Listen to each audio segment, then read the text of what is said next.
네, 윤석열 대통령이 동남아 순방을 마치고 조금 전 6시 50분경에 귀국을 했습니다.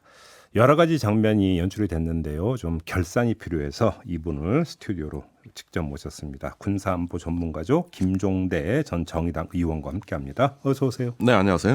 일단 좀 총평부터 좀 해주신다면.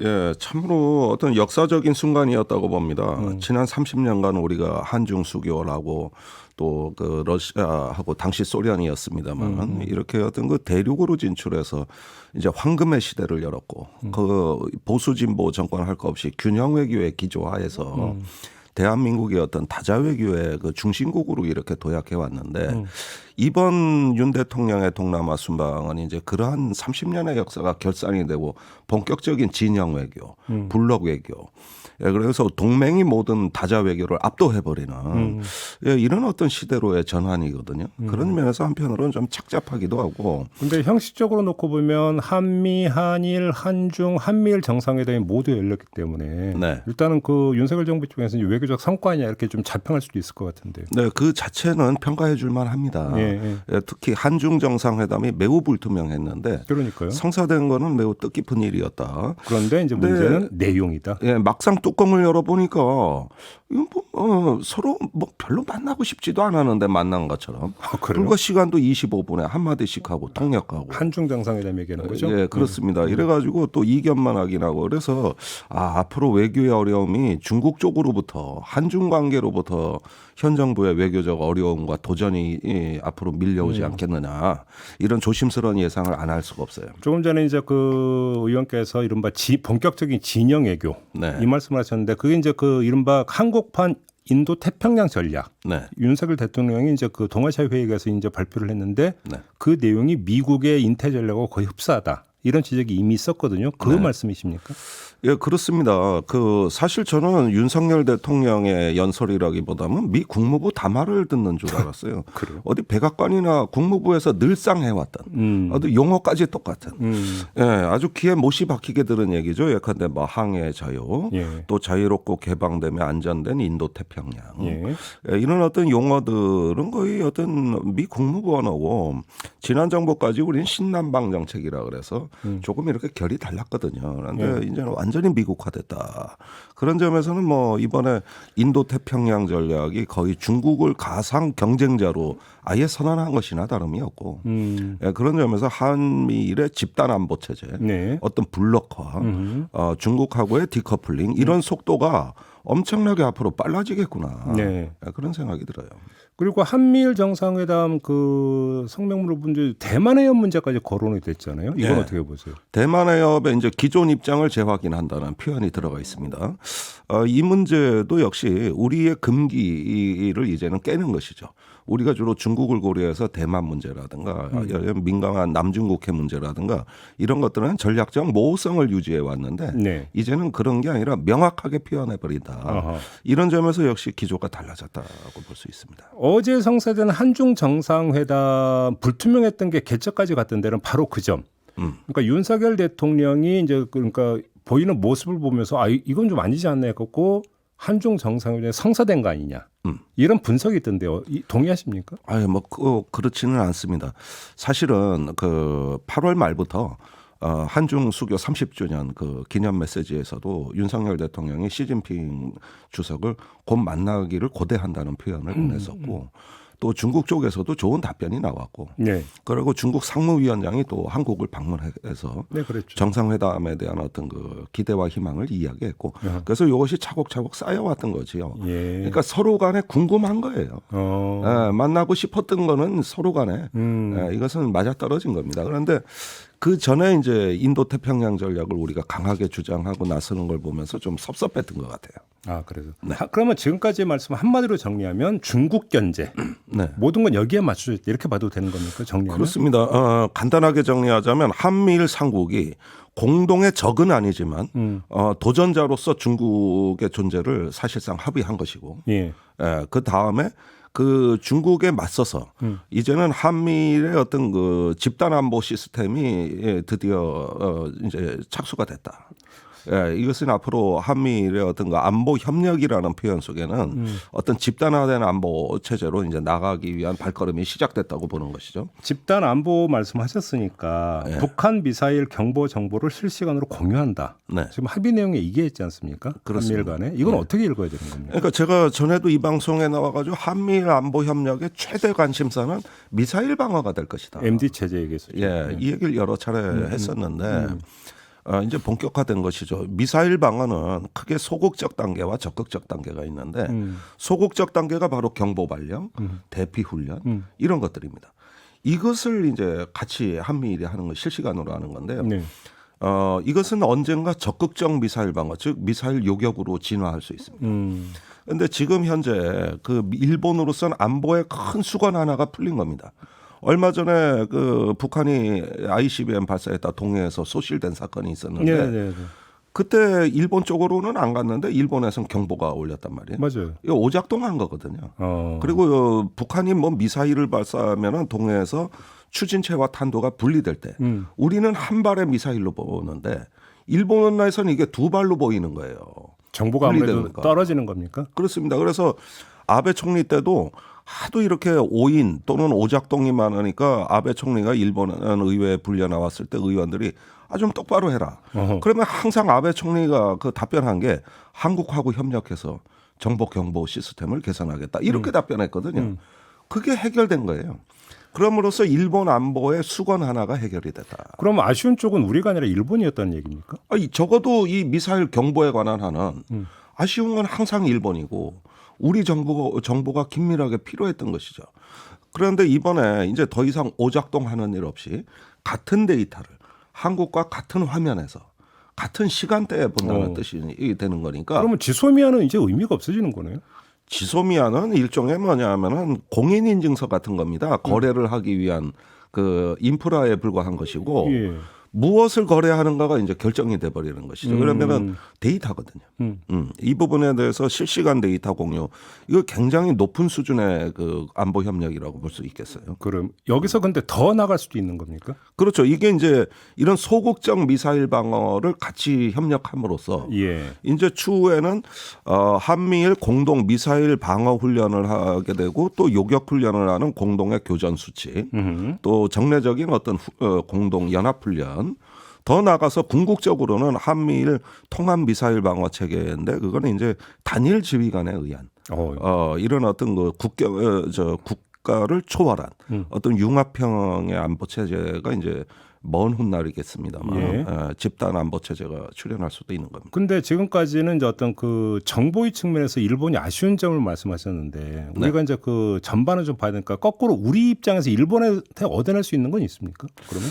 그러니까 일본은 이제 대국 전략으로 가서 북한이 아니라 중국, 러시아를 견제하는 이제 군사 활동을 이미 시작을 했거든요. 네.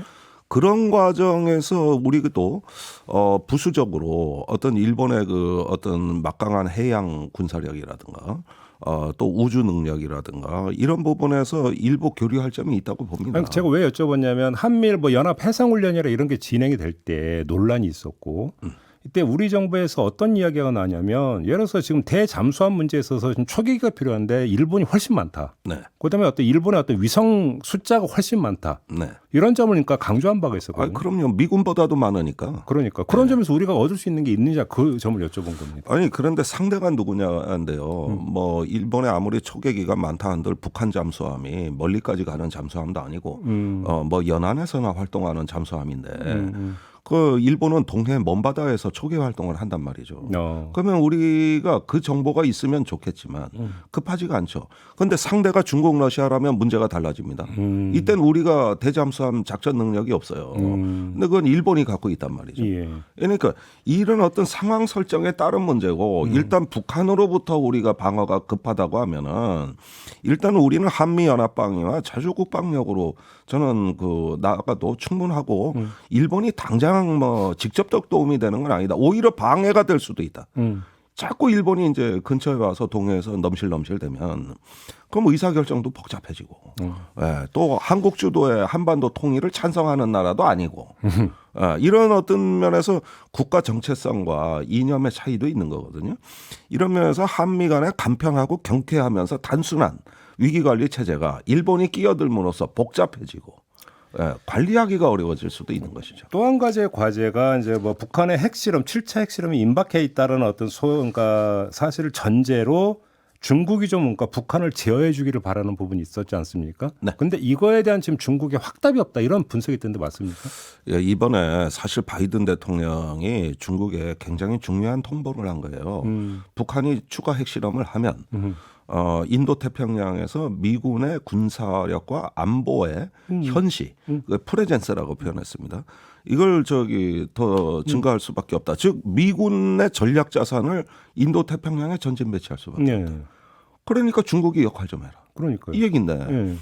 중국으로선 자다가 봉창 뜯는 소리로 듣죠. 왜요?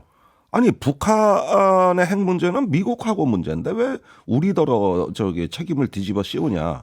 북한이 얘기하는 건 다 대미 요구 사항이다. 그 중국이 들어줄 수 있는 게 아니잖아요. 근데 중국도 미국이다. 핵실험에 대해서 좀 비판적이었잖아요. 지금. 아니, 중국은 북한의 핵실험에 대해 매우 비판적이고 주변 정세가 불안해지는 걸 원치 않기 때문에 예. 중국이 북한 핵을 비호하고 있다는 증거는 없습니다. 여태까지. 그런데 자꾸 이제 이렇게 되니까 시진핑 입장에서는 요즘 들어 유엔 안보리에서 북한을 편들어주고 있어요. 이게 중국이 회색지대로 들어간 거거든요. 우리로선 중요한 안보의 손실입니다. 그래요. 네. 그러면 중국 입장에서 어떻게 나올 가능성이 있다고 보시는 겁니까? 자, 일단은 이 바이든이 이제 미군을 증강할 수 있다, 전략자산 전진 배치할 수 있다는 걸 통보했기 때문에 북한 핵실험의 판이 무지무지하게 커진 겁니다. 이제 미중 간의 핵심 의제가 돼버렸어요, 이게. 네. 그리고 그 실제로 미국의 전략자산이 온다면 중국은 곧바로 위협을 느낄 거거든요. 판이 엄청나게 커진 거죠. 그러니까 중국은 일단은 이런 상황을 원치 않기 때문에 북한의 핵실험을 더욱 강하게 만류할 것으로 예상이 됩니다. 만류할 것으로 예상이 되나 통제하진 못할 것이다. 말을 듣느냐는 또 별개 문제니까. 그렇죠. 예. 아니 그래서 친구 사이에서도 뭐 술 먹지 마라 뭐 이런 충고할 수 있지만 그렇다고 술 못 먹게 할 수 있냐는 거예요. 그렇죠. 충고나 할 수 있는 거지. 이런 식인 거죠. 그러니까 북한과 중국은 친구입니다. 그러나 친구제라도 통제하는 친구가 아니기 때문에 즉 북한이 중국의 속국이 아닌 이상 중국의 힘의 한계가 그대로 드러날 것이고 이 틈을 노려서 이제 미국이 본격적인 어떤 힘의 과시가 있지 않을까 생각이 들어요. 알겠습니다. 그다음에 그 윤석열 대통령의 인도 태평양 전략 발표나 이런 것들을 보면은 러시아의 우크라이나 침공 이제 비판을 했습니다. 네. 여기까지는 좋은데 지금 월스트리트 저널이 보도한 내용을 보면 우리가 미국에 155mm 포탄을 수출을 한다. 근데 이게 미국을 경유한 우회의 어떤 우크라이나 지원 아니냐. 네. 이런 지금 추정이 나왔고 이에 대해서 국방부는 미국을 최종 사용자로 한다는 전제하에 수출 협의가 진행되고 있는 거다. 네. 이렇게 또 부인을 했거든요. 네. 어떻게 읽어야 되는 겁니까? 그러니까 우리가 이 보도가 나오기 전에 푸틴이 지난 여름에 한국이 그 우크라이나에 무기 지원하는 거 좌시하지 않겠다 그러면서 얼마 전에 그 얘기했죠. 만약에 우리가 북한을 그런 식으로 지원한다면 한국이 어떻겠냐 하면서 매우 센 발언을 했어요. 그때는 사실 국내에서 뜬금포라고 받아들였거든요. 그런데 이 사실을 알고 있었던 것 같아요. 아하. 예, 바로 이걸 염두에 두고 있었던 거예요. 우회적으로 미국과 캐나다에 포탄 수출한다는 뉴스는 고전부터 나오고 있었으니까 저게 바로 우크라이나 지원이다. 그다음에 폴란드에 무기 수출도 한다. 이렇게 보면 할 거 다 한다. 이렇게 이제 그때부터 이미 이 사실을 그렇게 알고서 푸틴이 했던 발언으로 보여집니다. 명확한 근거가 있었던 것이죠. 그러면 러시아가 대응에 나설 수도 있다고 보십니까? 이제는 우리가 우크라이나에 개입하는 만큼 북한과 연대할 겁니다. 이게 가장 두려운 시나리오예요. 연대 내용은 뭐가 되는 겁니까? 일단은 무기 거래, 그다음에 무역 관계 확대, 이제 제재 효과는 다 없어지는 거고, 러시아란 뒷문이 열려버리는 거죠. 유엔 안보리 제재는 이제 의미가 없어진다. 뭐 국제 제재는 의미가 없어지는 것이죠. 그리고 식량, 에너지 뭐든 다 협력이 가능하고 궁극적으로 가장 두려운 시나리오는 북한의 그 군사 기술 제공. 이건 정말 두려운 시나리오죠. 더 나아가서 우리 그러니까 가스 수출이나 이런 것들이 제한에 들어갈 수 있습니까? 그렇게 되고요. 가스 수출이나 이런 것들은 우리가 러시아에 대한 의존도가 크지 않기 때문에 우리 입장에 별로 타격이 안 돼요. 우리한테는 불과 3%밖에 안 되니까 그거는 큰 차이가 안 되고 뭐 옛날에 그 한반도 신경제지도 그 뭐 모든 대통령이 북한을 통해서 시베리아 뭐 러시아로 가는 가스관 철도 오히려 그게 안 된 게 다행이에요. 그때 당시에 우리가 대륙으로 얼마나 가고 싶어 했습니까? 아, 그럼 오히려 이제 러시아하고 이제 밀착이 심해져 버리면 만약에 러시아가 제재가 들어오면 우리는 타격이 커다. 타격이 큰데 오히려 이럴 때는 참 이게 오비락인지 세옹지만지 모르겠습니다만은 그거 안 된 게 다행이에요. 하나만 더 여쭤볼게요. 뭐 지금 러시아 얘기 나왔으니까 지금 간밤에 어떤 소식이 전해졌냐면 폴란드에 러시아가 쏘아 올린 것으로 추정되는 미사일에 떨어져서 2명이 사망했다. 네. 지금 이런 보도가 나왔습니다. 이 파장이 어디까지 갈 거라고 보세요? 아니 그러니까 제가 그 여름부터 방송에 나가서 제일 많이 경고했던 게 폴란드가 곧 위험해질 거라는 것을. 그런데 예컨대 이 미사일 발사는 벨라루스 같은 데서 러시아 특수군이 그 벨라루스가 러시아 동맹국 아닙니까? 거기서 정체불명의 순항 미사일 한 2-3발씩 툭툭 쏴대면은 이거 시끄러워진다는 거예요. 이게 사고입니까? 그럼 사고가 아니라 의도적인 아니, 저는 의도가 있다고 봐요. 이거 미국의 전략가들이 워게임에서 가장 높은 시나리오로 5월부터 거론했던 겁니다. 이게. 그런데 지금 폴란드는 나토 회원국이죠. 그런데 지금 푸틴으로서는 이게 굉장히 전략적 의미가 있는 게 모든 우크라이나에 들어오는 미국 무기가 전부 폴란드를 통해 들어오는 거예요. 거기에 미국 무기 창고가 그대로 물류가 가동되는 한 이 전세 역전은 불가능하다. 예. 이걸 여름부터 푸틴이 절실하게 깨닫고 있었고 그동안의 핵 공포, 이 전술핵 사용 위협을 극한으로 끌어올린 다음에 행동은 다른 데서 할 거다. 그게 폴란드나 발트해다. 이렇게 이제 받은 거거든요. 그럼 어디까지 가겠다는 거예요, 푸틴이? 이게 바로 수평적 확전입니다. 그래서 이 부분이 우크라이나 전세를 뒤집기 위한 어떤 후방 전초기지의 그 공략과 압박, 이거는 앞으로 심화된다고 보는 것이죠. 그렇다고 이게 확전으로까지 간다라는 얘기는 아니죠. 이게 바로 수평적 확전인데 이런 면에서 폴란드도 일찍부터 대비를 해왔던 겁니다. 예, 그래서 폴란드에 지금 미국의 미사일 방어 체계가 곧 배치될 것 같아요. 바로 이런 시나리오를 가정한 것이죠. 이렇게 되면 국제전으로 가니까 약간 좀 극단적인 얘기는 합니다만 사실상 현실적 국제전이죠. 그렇게 아니 그런데 이럴 때 러시아가 지들은 안 했다고 딱 잡았대요. 예. 예, 그래서 뭐 벨라루스의 반군이 한 거다. 뭐 이러는데 이미 여름부터 벨라루스에 러시아군이 15,000명 이상 들어가 있습니다 지금. 그러니까 거기 특수군들이 다 준비하고 있던 거고. 그래서 숨기는 자와 찾아내는 자의 경쟁이 되는 거죠. 그럼 나토는 어떻게 대응할 거라고 전망하세요? 나토가 이런 회색지대 영역에서 매우 결정이 어렵습니다. 그리고 이 부분을 또 나토가 대응하게 되면 이제 에너지 전쟁이 뒤에 기다리고 있거든요. 이런 면에서 이번 겨울 전쟁이 다른 양상으로 전개되면서 매우 심각해질 것이다. 이거 경고하지 않을 수가 없어요. 아이고, 참 깝깝하네요. 네, 알겠습니다. 자, 말씀 여기까지 드려야 될 것 같네요. 고맙습니다. 네, 감사합니다. 김종대 전 정의당 의원과 함께했습니다.